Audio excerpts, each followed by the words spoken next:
Good afternoon, and thank you for joining us this Friday, October 28th. Live from the Beasley Media Complex in Boone, this is the Appalachian Weekly News. I'm Dylon Henson. And I'm Shannon Pendleton.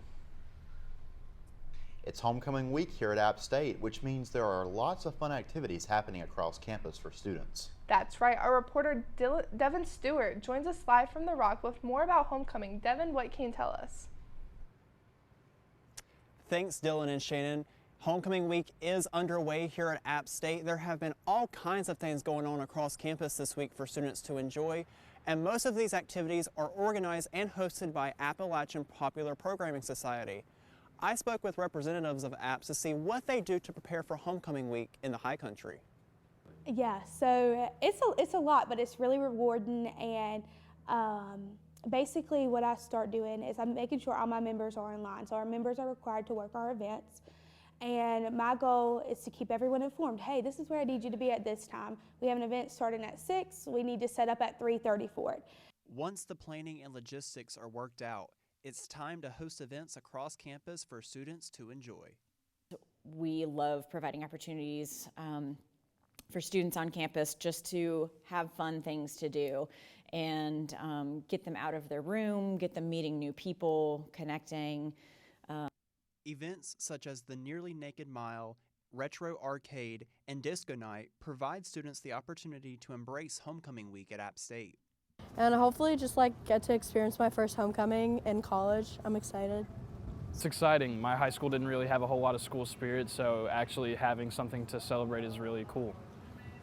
Homecoming week is definitely a special time across campus for students, staff, and alumni. Homecoming week is important for me. Personally, it's one of my favorite times of year. I love getting to work with the students for months, planning everything, and then watching all of their hard work and their planning come to fruition. I think my goal throughout this whole process of picking the theme and going to homecoming week now is just that we're offering diverse and inclusive programs for every student. Something that when students go to, they're excited, but they're like, wow, this is making App State feel more of a home. And if you're still wanting to participate in homecoming activities, you do have time. This evening in downtown Boone will be the homecoming parade starting at 6 p.m. And right after that will be the Apptoberfest and Peacock Lot from 7 to 10 p.m. with live music and a pep rally. And of course, tomorrow right here at The Rock, App State will host Robert Morris and the App State homecoming football game at 3:30 p.m. If you're unable to make it out to the game, you can catch it live on ESPN+. Reporting for the Appalachian Weekly News, I'm Devin Stewart. Shannon, Dylan, back to you in the studio. Thanks, Devin. Grandfather Mountain will be celebrating a very scary Halloween, a day of nature programs about animals who some consider creepy and crawly. Little ones will have the opportunity to trick-or-treat in the state park and see some special Halloween treats given to the animals. Children in costume will also be admitted at half price. The park highly encourages parkgoers to reserve their tickets online, and the event will take place Saturday at Grandfather Mountain State Park from 11 a.m. until 3:30 p.m. Spots are filling up fast, so be sure to visit grandfather.com to reserve your tickets. If you are searching for plans on Sunday, the Student Rec Center is hosting a Halloween costume climbing competition. Pre-registration is $3 and tickets at the door are $5. The competition will take place at the SRC climbing wall from 2 to 8 p.m. Make sure you join them for this costume bouldering competition. The Jones House in downtown Boone is hosting Boone Boo, a Halloween event where kids of all ages can stroll King Street and trick-or-treat at local Boone businesses. The Downtown Boone Development Association will also have a Halloween contest kicking off at 5:30 p.m. Join in on the fun this coming Monday, Halloween, from 5 to 7:30 p.m. right here in Boone on King Street. The Plymouth Student Union is now open for Watauga County voters to cast their ballots for the midterm elections. In North Carolina, early voting began on October 20th and will go until November 5th. If you are interested in voting early, you can go to the Blue Ridge Ballroom located in the Union or the Watauga County Administrative Building on King Street. Homecoming has been kicking off all week, and fun events are happening on campus to celebrate this historic weekend. App 2K Club hosted a dance party at Legends, and our reporter Leah Johnson has the story. Last Wednesday, students had the opportunity to enjoy throwback music from the 2000s while they jammed out at the App 2K nightclub event at Legends.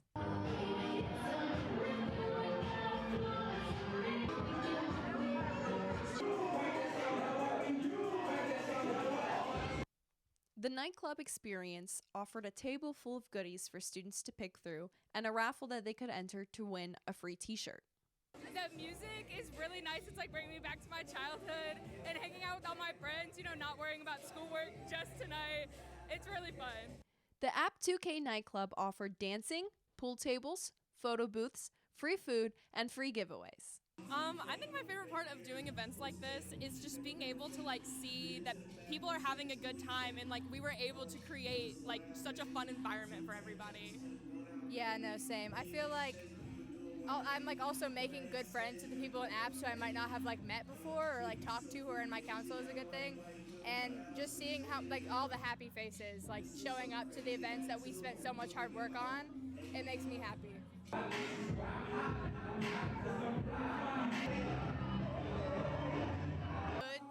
didn't know what Legends looked like, so this is fun. Yeah. The Appalachian Popular Programming Society is always hosting events on campus. If you're interested in knowing when their next event might be, you can check them out at engage.appstate.edu. For the Appalachian Weekly News, I'm Leah Johnson. Two App State Communications professor Dr. Kanovich and Dr. Perot have been highlighted in Vanity Fair. Their research surrounding the ongoing debate around editorial endorsements was highlighted and featured in an article found on the website. They state that their research findings show the journalists see the practice as somewhat archaic and a liability. If you're interested in reading the news article and reading more about their research, you can visit the article at the Vanity Fair website at vanityfair.com. Bubbles Car Wash, all 421, is hosting their second annual Tunnel of Terror Halloween event. This event allows brave souls to ride into the foggy car wash, where you will come face to face with some scary-looking creatures. The event will run through this weekend through Halloween from 7 to 11 p.m. each night. Visit Bubbles Car Wash, where they will get your car clean and make you scream. This past Tuesday, a few organizations at App State hosted a pumpkin painting contest on Sanford Mall. The event was hosted by the National Student Speech Language Hearing Association, Multicultural Concerns and CSD, Dementia Awareness Club, and the Appalachian Music Therapy Student Association. This event included painting pumpkins and s'mores. There was a first, second, and third place winner, and the winner's pumpkins can be found on Instagram at NSSLH App State. App State's Department of Theater and Dance is presenting The Moors. The play takes place in a bleak English moors with two sisters and their dog. The arrival of a sweet-faced governess and an anxious bird set them all on a strange and dangerous path. The play will take place in the I.G. Greer studio located in I.G. Greer right off Sanford Mall. The production will run Wednesday, October 26th through Friday, November 4th. For tickets and more information about this spooky drama, you can visit theateranddance.appstate.edu and look for the keyword, The Moors. So Dylan, have you seen that photo of Drake going around Instagram and Twitter with the hashtag Reverse the Curse? I have, Shannon, and let's just hope the curse isn't real for this homecoming game. Well, Leah, I'm sure you've seen the picture as well. What more can you tell us about sports this week? I hope Drake doesn't break App State football's winning streak. More on tomorrow's game in a moment, but let's take a look back to last week. Students returned from fall break last Wednesday to support their Mountaineers as they went head-to-head with Georgia State. The Panthers scored on their first two possessions to claim a 14-0 lead. The Mountaineers then went on a 42-3 run. App State running back Cameron Peoples said that one thought entered his mind. All I need is a little bit of a push, and then I felt that push in the back.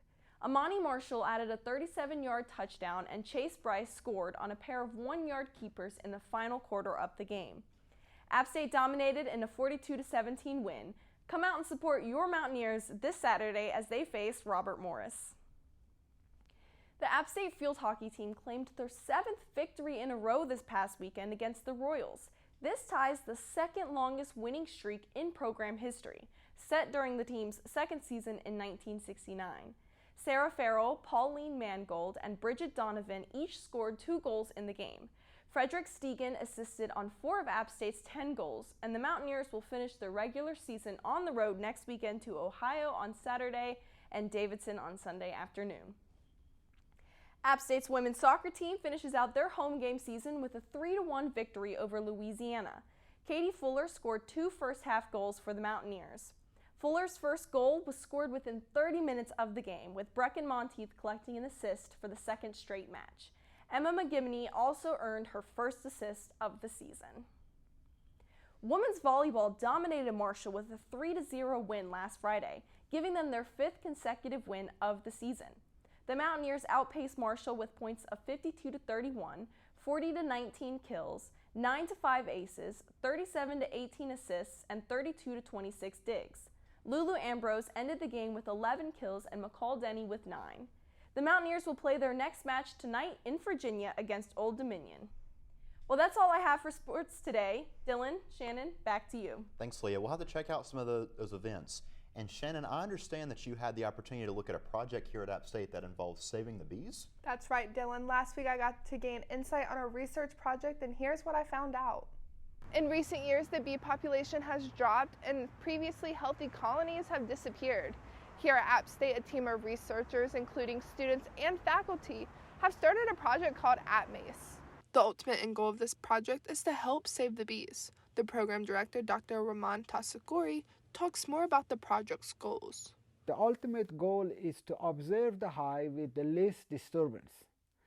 And then from that observing the hive, create some machine learning tools that we can find out whether the hive is doing, how the hive is doing, what the health status of the hive is. Bees are very important for human well-being and for the environment. Not only are they important for our food system, they also help promote biodiversity in the ecosystem. Dr. Tasakuri talks more about his personal reason for wanting to be a part of this project. I learned that they're responsible for about 1/3 of our food. And I know from my past experience that the almond, for example, they only get pollinated by honeybees. So there are fruits and food that we need the honeybees to pollinize for them. Therefore, if we don't have them, it's a significant disaster to our food chain. This research of honeybee monitoring has been happening for nearly a decade here at App State. This project has developed through the hands of many people. Dr. Tasakuri talks more about the students who have been involved in this project. This is a project that has a wide range of interdisciplinary activities in it. So when we started, for example, with the Arduino and Raspberry Pis early on, somebody has to solder different things, put the pieces together, write the software.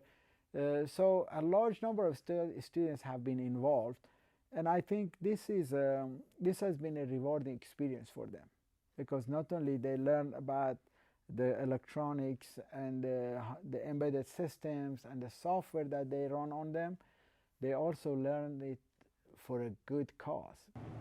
If you're interested in learning more about this project, you can visit appmais.org or sc.appstate.edu/BMON. For the Appalachian Weekly News, I'm Shannon Pendleton.